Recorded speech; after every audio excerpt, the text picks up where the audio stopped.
Welcome to In the Zoom Where It Happens with our hosts, Shannon Spees and Brandon Krekel. Hi, I'm Shannon Spees. And I'm Brandon Krekel. And today we have joining us Dana Knapp. She is the president and CEO of Arts KC. Welcome, Dana. Hello, good afternoon on this cold, blustery afternoon. A little too chilly today, in my opinion. Shannon, do you want to jump right in with the first question? Absolutely. We'll start things off. So tell us a little bit about Arts KC. Yes, Arts KC is the Metropolitan Arts Council. So we are the Arts Council that serves a 5-county region.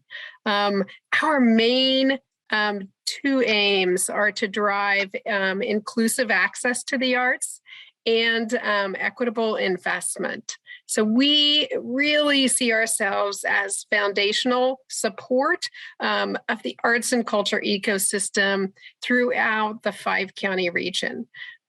We accomplish that in a variety of reasons, in a variety of ways, but really driving awareness of the arts and not only the opportunities to participate, but really the impact the arts can have on individuals and on business and on the community at large.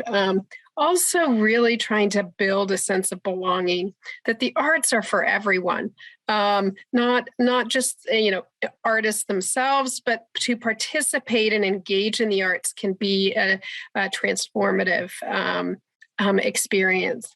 And then we also invest in the arts. So our grant making, we really demonstrate not only the importance of investing in the arts and providing funding, but also the helping individuals understand that the arts can have an ROI, that if you invest and buoy our industry, it can come back through other sectors, through economic impact, facets like that. Then also capacity. We aim to build the capacity and support the advancement of the capacity of the professionals that work within our industry. Awesome. And you mentioned, a little earlier just about maybe your personal mission might relate to Arts KC or the arts community. So how did you get involved with Arts KC? What brought you there? And two, I guess, are you an artist? Do you have that kind of background then? So I'm kind of born out of a lifetime of involvement in the arts. So I had countless transformative experiences as a child growing up, always immersed in the arts, always understanding that they were important. Believing that, to learn how to read music was as important as learning how to do algebra, for example. I think secondly, it always provided to me personally a sense of being part of something greater than myself. So it did really, growing up in childhood, really incite a sense of belonging. And so I think I learned early on the importance of creative expression, self-expression in one's life. I am an educated designer, so I did go to school for design and the history of art. And that landed me right out of college, wanting really fundamentally to help facilitate and promote that personal connection and that potential transformative experience with art. I showed up at the door at the Nelson Atkins right out of college and said I would work for free. And so I actually started an internship right out of college as an exhibition designer. And so I spent the early years of my career as an exhibition designer, really facilitating that connection. Later, fast forward, say 25 years, almost 30 years, Arts KC really, I've been there for 5 years, is really kind of this sweet spot. Because our organization is a foundational organization. We are, in essence, a chamber for the arts community, both individual artists and arts organizations. And so we can avail ourselves to supporting the needs of those that actually do go out into the community and facilitate and perform and present to make and ensure those transformative experiences. So our organization, I kind of see us as that strong and powerful, but almost one step back, silent engine that helps those that present, perform, exhibit, create in a masterful way. That's fantastic. And it rolls into my question as far as tell us about your Now Showing program and the community piece of things, and then how our members can get involved with that. Absolutely. So we have kind of a few audiences or folks that we really aim to draw in to our ecosystem. And you mentioned Now Showing. One is the corporate sector. And so we really have more recently focused our efforts on helping the business or corporate sector understand the importance of our industry and our ecosystem on their ability to perform, not only internal to their organization, and that is, recruitment and retention of their team and their staff, but also the importance of their industry or their business within the larger community.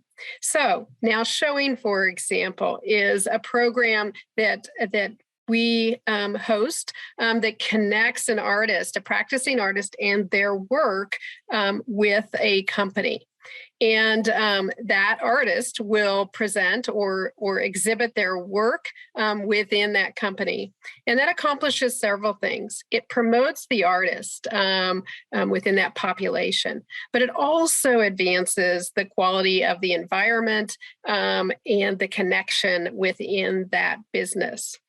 And it helps, in my view, it really helps that company humanize their environment and helps them understand that, something as straightforward as creativity, artistry on their walls, and that connection to that individual that created it can be a very powerful cultural influence within their business.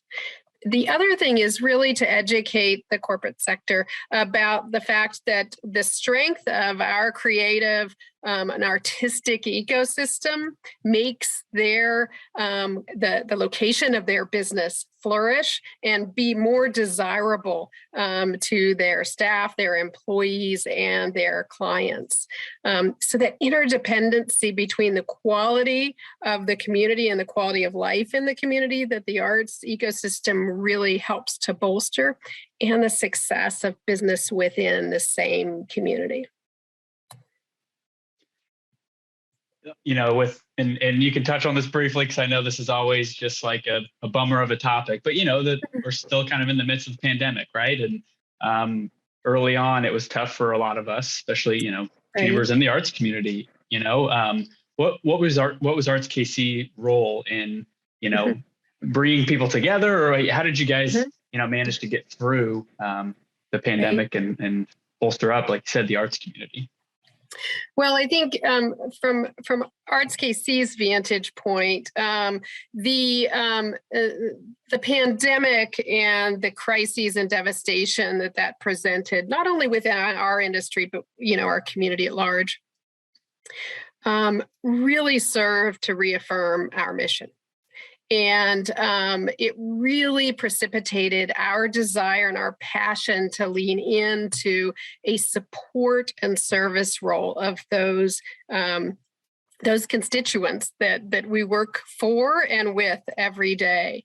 And so, we quickly transitioned over to Zoom but really trying to get the right information, the right support in front of arts organizations and individual artists, from writing checks and sending out funding to organizations and individual artists through partnerships and our own grant making, to connecting our individual artists and our organizations to larger funding sources. One thing that the pandemic did was serve to really illustrate and heighten the inequities that exist within our communities and exist within our industry. And so we really stepped forward to try to fill that gap. So we elevated our activity and our effort around, for example, ensuring better access to the PPP loans, and to relief funding provided by the federal government to individual artists and those that don't normally have banking relationships. So we partnered with Knapp, for example, to ensure that everyone knew where and how to access extended unemployment or PPP loans. So I will just simply say that the crises and the challenges around the pandemic really reaffirmed our commitment to our industry and the fact that we have a role in supporting and elevating those we serve. And I think that you really hit the nail on the head and how you've grown through the pandemic and was able to change and modify maybe the way that you looked at things or the way you helped the community, but you still remained a positive partner and continued to be a great resource. So that's wonderful. It's I always want to look at the positive or the bright side of things, and that's definitely one of them coming out of the pandemic. So is there anything new we should be looking for in 2022? Absolutely. So we, Arts KC, about 3 to 4 years ago, we realized alongside many in our field that the need to really advance the diversity of our audiences and the sense of belonging throughout our industry for new and different participants was and continues to be a pressing priority. And so we spent about a year and a half really looking at what we call strategies to develop new audiences. And so we have developed what we call the audience development practice. And we put it on hold for about a year and a half because of the pandemic. But we will be rolling that out in the coming year. And that really involves a variety of programs. But fundamentally, it really is building the capacity of our industry to better reach out, better identify, and better recruit new and different audiences throughout the region.